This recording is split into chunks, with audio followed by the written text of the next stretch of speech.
Vuoi assaggiare una birra dove al suo interno scopri la specialità tipica friulana? Lumi Beer, il prodotto ricavato in 20 ettari di terreno coltivato orzodistico, biodiversità, performance ambientale.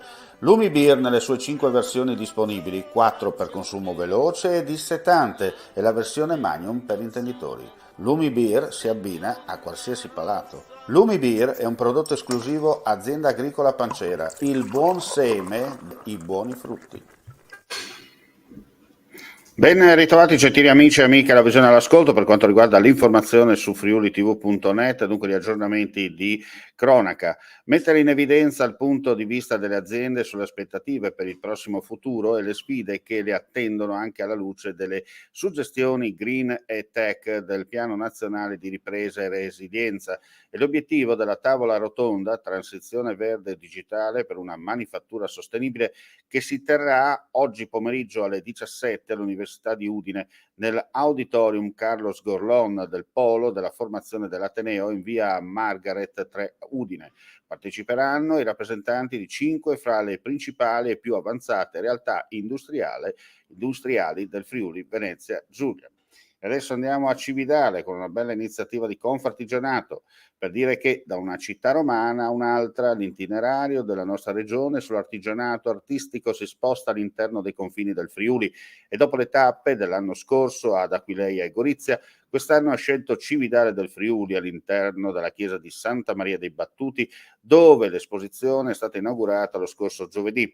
Le città invisibili, questo è il titolo della mostra, che conta su ben 34 opere di altrettante botteghe artigiane della regione, sarà visitabile fino al prossimo 17 luglio, ogni venerdì dalle 17 alle 20, sabato e domenica dalle 10 alle 13 e dalle 17 alle 20. L'esposizione è promossa da Confartigianato Imprese Udine in collaborazione con il Comune di Cividale del Friuli, le Confartigianato di Gorizia, Pordenone e Trieste, con il sostegno di Cata, Artigianato Friuli Venezia Giulia e Regione Autonoma Friuli Venezia Giulia. Restiamo in tema di cultura, ma ci spostiamo in questo caso a Campoformido. Campoformido incontra gli autori, si presenta il libro I Benandanti di Floreana Nativo. Martedì 7 giugno alle 20:30 presso la sede delle associazioni, l'ex scuola elementare di Via de Amicis a Campoformido, si terrà la presentazione del libro I Benandanti, una storia senza tempo di Floreana Nativo, con la partecipazione di Giuseppe Fiorica. L'iniziativa si inserisce come quinto appuntamento della rassegna organizzata dall'assessorato alla cultura di Campoformido, Incontra gli autori, conversazioni tra storia e letteratura. E con questa notizia chiudiamo qui questa edizione flash del mattino. Vi diamo appuntamento più tardi per altre news dal vivo. Chiaramente le notizie in aggiornamento sul nostro sito friulitv.net. Grazie per la visione e l'ascolto. Non resta che augurare, vista l'ora, buon pranzo a tutti per chi ci ha ascoltato in diretta. Torna dopo lo stop imposto dalla pandemia la tradizionale fiera dei vini di Corno di Rosazzo.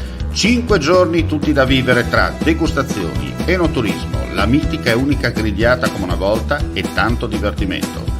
Il tutto all'aria aperta, di giorno e di notte, anche in caso di pioggia. Se sei un vero adoratore di Dio Bacco, a Corno devi andare perché chi beve solo acqua ha un segreto da nascondere. Fiera dei vini a Corno di Rosazzo, ingresso libero.